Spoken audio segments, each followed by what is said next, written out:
Assalomu alaykum aziz obunachilar. Hozirgi videomiz manfaatli bo'ladigan umiddamiz. Albatta tabiiy davolash bilan shug'ullangan tabib yoki tabiiy o'simliklarga qiziqadigan insonga tabiat albatta bir huzur bag'ishlaydi. Buni menimcha shart emas, boshqa kasb egalari ham ajoyib bog'larda, o'simliklarni, daraxtlarni yaxshi ko'radi. Bu yerga borib dam olganda bir qalbi bahra oladi, xursand bo'ladi, kayfiyati ko'tariladi. Mana bu bizni ajoyib 50 sotixlik yerimiz, ya'ni o'simliklar ekadigan, bir parvarish qiladigan, yetishtiradigan, o'zimizda arzimasgina bir kichkinagina yerimiz hisoblanadi. O'sha setkalar tugagangacha kerakli o'simliklarimiz bor, o'zi o'sadigan giyohlar bor, parvarish qiladigan lavanda deysizmi, hop chakanda deysizmi, namatak deysizmi, hop zafaron deysizmi, ko'p o'simliklarimiz bor. Xudo xolasa ana shu o'simliklardan bugungi Abu Jahl tarozi, ya'ni Abu Jahl, ya'ni ko'plar bu taroz haqida gohida eshitgan, gohida eshitmagan. Bu haqida ma'lumotga ega bo'lmagan insonlarga bu ham bir ma'lumot, yaxshi bir ma'lumot hisoblanadi. Kasallikka, qanday kasalliklarga foydali. Faqat hozirgi palagimiz taroz tugmagan hali. Xudo xolasa kuzga yaqin tugib pishayotgan vaqtida men video qilishga harakat qilaman inshaalloh.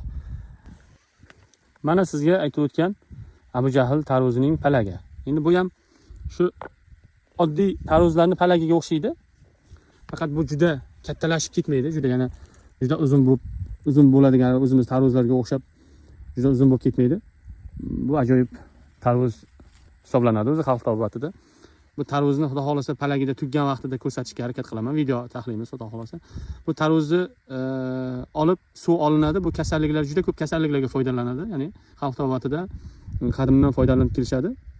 Jigar sirroziga, muhim kasalliklar, irqin naso, ya'ni poliarterit kasalliklarida, nafas yo'llari balg'amlarida, bolalar gijjalarida, ichakdagi, qorindagi, ya'ni pakana gijja umumiy oladigan bo'lsak, o't qopidagi gijjalarga ham yaxshi foyda qiladi.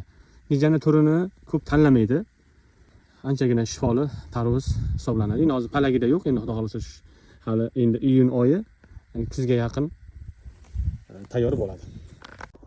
Abu Jahl tarozi juda katta bo'lmaydi. Kichkinagina bolalar kaptogi, kichikroq kaptok holatida bo'ladi. Ya'ni juda katta bo'lmaydi. Endi bunda palagida asosan 2 ta, 3 ta, 4 tagacha tugadi. Bitta palagida bitta tuggani bu zaharli hisoblanadi. Ya'ni bu insonni o'ldiradi.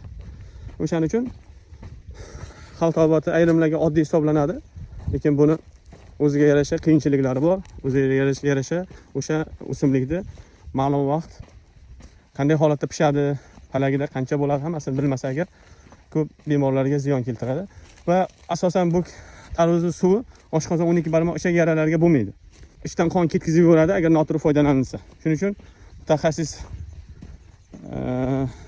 mutaxassisga yondashib, ya'ni mutaxassis bilan maslahatlab ichilsa ajoyib natija bo'ladi va o'sha mutaxassis undagi salbiy, ya'ni tabiiy narsa bo'lgan bilan, hammasini foydasi bo'lgan bilan o'ziga yarasha normasidan ko'p bo'lib ketsa ziyon bo'ladi. Shuning uchun me'yorni olib, uni ozgina bo'lsa ham salbiy tomonini yopishga, ya'ni o'shani ketkizish uchun, salbiy tomonni ketkizish uchun mutaxassis albatta yo'l-yo'rig'ini biladi.